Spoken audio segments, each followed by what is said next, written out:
It took a ton of pressure from a few good members of Congress, as well as diligent work by journalists to raise the issue of members of Congress effectively using insider information to enrich themselves by trading in stocks.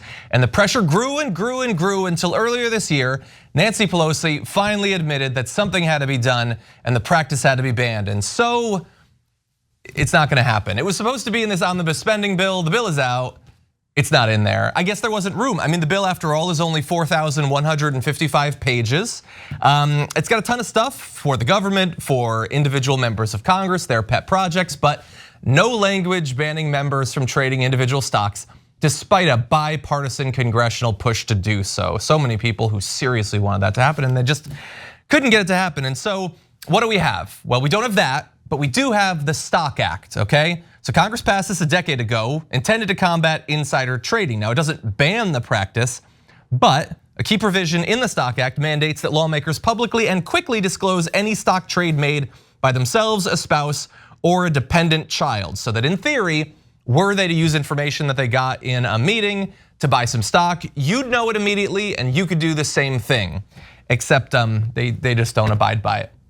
Insider has identified 77 members of Congress in their most recent analysis who have violated even that minimal disclosure requirement. And you're probably wondering, well, now that we know who they are, what's gonna happen? What are the enforcement mechanisms in the Stock Act? Well, it's possible at this point, I don't wanna get ahead of the news cycle, but it is possible that they might have to pay as much as $200 as a fine. It's often waived though, so they're probably not even gonna have to do that. And to give you an idea of what we're talking about, like the amounts and the delay between when they do the trade and when they disclose it, it is comical at this point. Rand Paul was 16 months late in disclosing that his wife bought stock in a biopharmaceutical company that manufactures an antiviral COVID-19 treatment. I'm sure he didn't get any. Wait a minute, I thought doing an antiviral, I thought COVID didn't even exist, Rand Paul, what happened? I thought you beat it in the bushes of your name in the dispute with your neighbor. That sounded weird, okay? But Rand Paul, it turns out you were making money off the vaccine. Oh, you politicians amuse me. And the people who believe in you amuse me even more. Sorry, John, go ahead. No, look, it's obviously in something where they could get insider information, and 16 months, so good luck using the fact that the spouse of a senator is moving on a stock. It's not gonna help you at this point. Look, there are people like Democrat Susie Lee, because again, this is in both parties, 200 stock trades, together amounting to $3.3 million, not disclosed.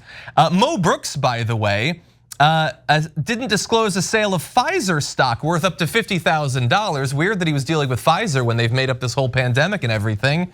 But no, there's Representative Catherine Clark, one of the highest ranking Democrats in the House, weeks late in disclosing 19 stock trades worth as much as $285,000.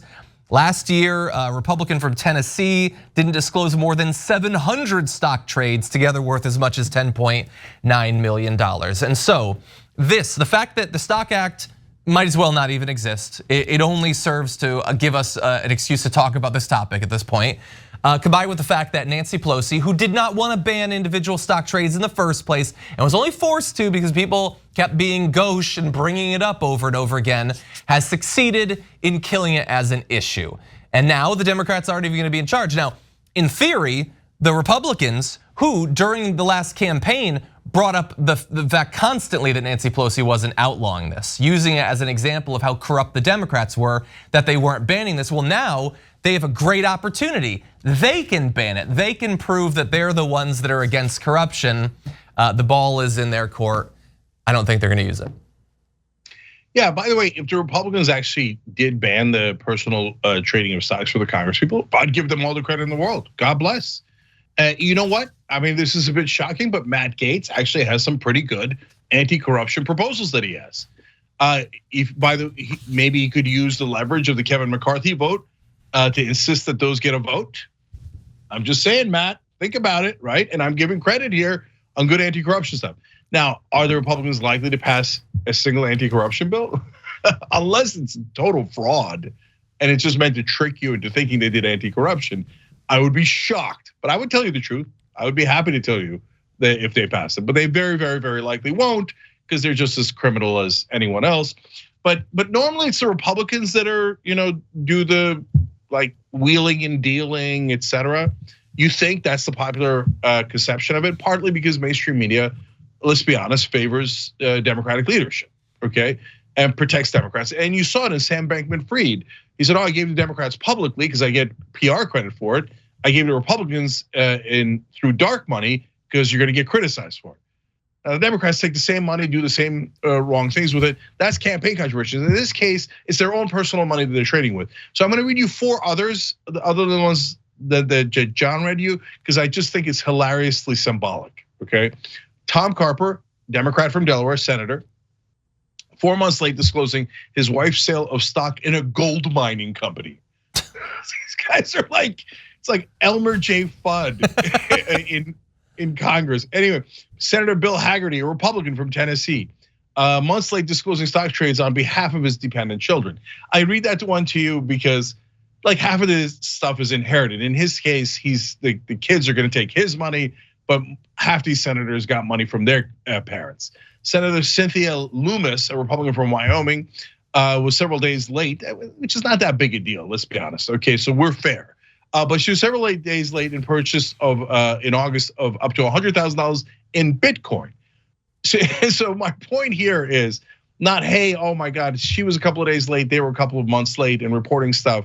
Number one issue here is people doing the insider trading in the first place with the knowledge that they have. Number 2 issue is the ones that did not disclose for a long time, that were trying to actually hide what they were doing, and that includes Democrats and Republicans. The third issue, which is what I'm talking about here, is it's hilarious the way that they make money. And it's kind of representative of who our political elite are, which brings me to Senator Gary Peters, Democrat from Michigan. Peters was months late disclosing a purchase of up to $15,000 worth of stock in KKR Capital Corp. That is a giant private equity group. So we've got gold mining, we've got private equity, we've got Bitcoin. And here we go, Senator Dan Sullivan on the opposite end of the scale that I was talking about earlier, Republican from Alaska, weeks late disclosing the sale of 2 stock holdings he had inherited. So these are the royals that rule us all. Jordan.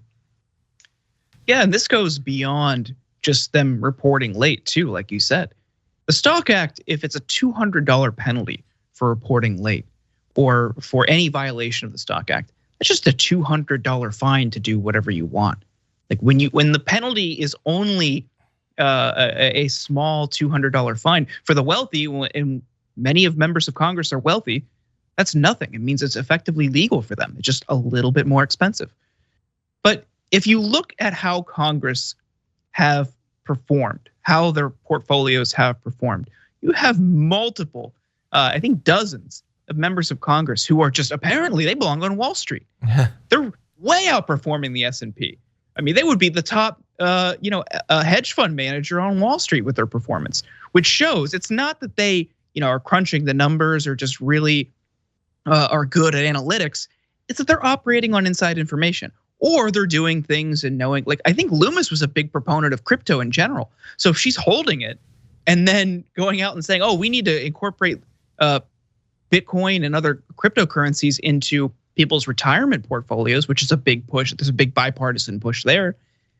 She stands to benefit from the inclusion of cryptocurrencies into retirement portfolios. So they have a huge conflict of interest that they're even owning any of these stocks, let alone buying and selling them while in Congress. And like you're saying, Republicans could do this. They said they wanted to, but it's very easy when they're the opposition party and out of power.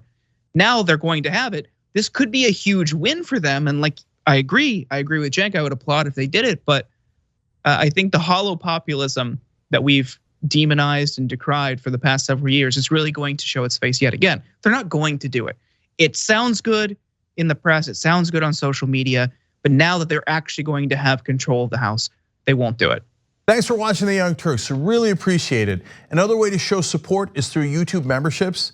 You'll get to interact with us more. There's live chat emojis, badges. You've got emojis of me, Anna, John, JR. So those are super fun. But you also get playback of our exclusive member-only shows and specials right after they air. So all of that, all you gotta do is click that join button right underneath the video. Thank you.